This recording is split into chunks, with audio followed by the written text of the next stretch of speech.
दोस्तों देखिए विनती ऑर्गेनिक्स ने क्वार्टरली नंबर डिक्लेयर कर दिए क्वार्टर 4 के। चलिए जल्दी से देख लेते हैं कैसे रहे हैं रिजल्ट। इस केमिकल कंपनी के फंडामेंटल्स काफ़ी अच्छे हैं इसके, और अभी कुछ हो सकता है कि रिटर्न ना दे रहा हो, लेकिन इसमें पोटेंशियल पूरा है यहाँ पे। टोटल इनकम अगर हम देखें तो 550 करोड़ के आसपास का इस क्वार्टर में टोटल इनकम है।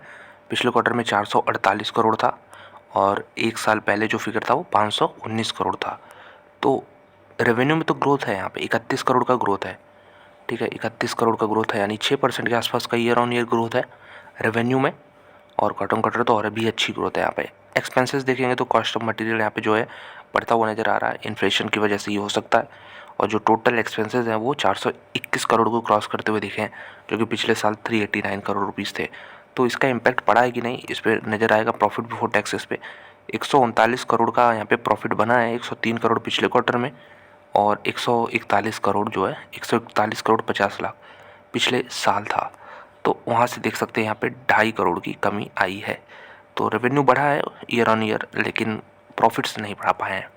ये दिक्कत की बात रही है सारी केमिकल कंपनीज़ में, ऐसा देखने को ट्रेंड मिला है हमें।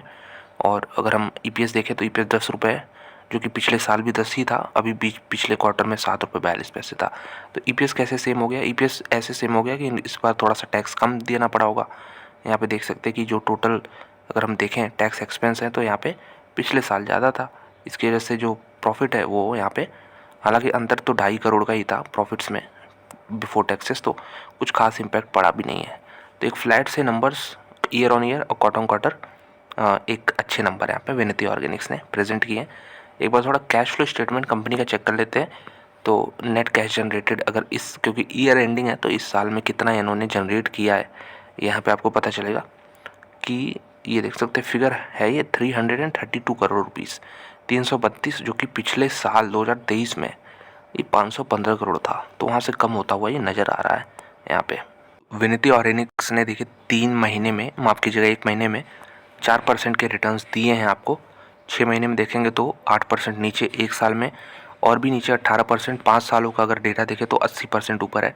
लेकिन दिक्कत की बात ये रही ना कि यहाँ पे ये अभी मैं आपको चार्ट दिखाऊंगा, उससे क्लियर होगा कि ये फ्लैट सा है, यहाँ पे टाइम करेक्शन सा दे रहा है। ठीक है, और एक जब से पूरी लिस्टिंग हुई है तब से तो 100 बैगर ऑलरेडी ये स्टॉक हो चुका है।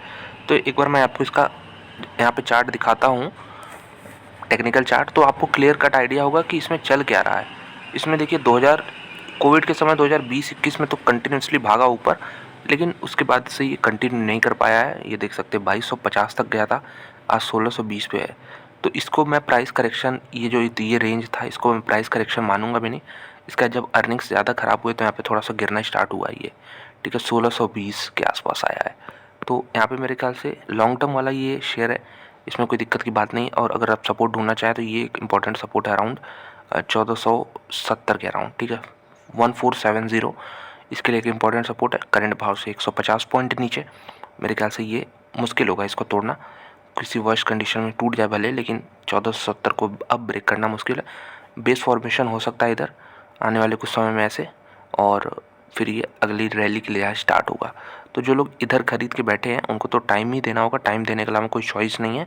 कंपनी अच्छी है यहाँ पे, ये भरोसा है इसलिए कि टाइम देने पे ये रिटर्न्स हमारे बन जाएंगे। एस्टिमेट देख सकते हैं 8 रुपये 80 पैसे का था यहाँ पे स्टैंड अलोन बेसिस पे, जबकि यहाँ पे कंसोलिडेटेड बेसिस पे हम लोग 10 का ईपीएस देख के आ रहे हैं। तो ये चीज़ है यहाँ पे विनती ऑर्गेनिक्स में। रिजल्ट भी डिसेंट है, बहुत अच्छे नहीं है ना बहुत बुरे हैं, लेकिन यहाँ पे सिर्फ टाइम का खेल आ जाता है, क्योंकि यहाँ पे आप वैल्यूशंस काफ़ी ऊपर थे उस समय जब लोग खरीद के बैठे हैं। तो 1632 का टारगेट निकल के आ रहा है, जो कि कुछ नहीं है। यहाँ पे एक साल में कोई रिटर्न नहीं दिख रहा है, लेकिन हाँ आने वाले 2-3 सालों में डेफिनेटली इससे कहीं अच्छे रिटर्न्स मिलेंगे। 2001 का सबसे बड़ा टारगेट है और सबसे छोटा टारगेट 1100 का है। तो इसमें रेंज जो है काफ़ी बड़ी है। एनालिस्ट कोई कहता है 2000 जाएगा, कोई कहता है 1100 जाएगा। तो ये सबके व्यूज़ हैं, बहुत बड़ा इसमें यहाँ पे व्यू पॉइंट में चेंज देखने को मिल रहा है, मतलब स्प्रेड काफ़ी ज़्यादा है यहाँ पे। और 2018, 19, 20, 21 तक इसका एक स्ट्रॉन्ग रैली था, लेकिन अब टाइम पास कर रहा है पिछले लगभग 2.5-3 सालों से।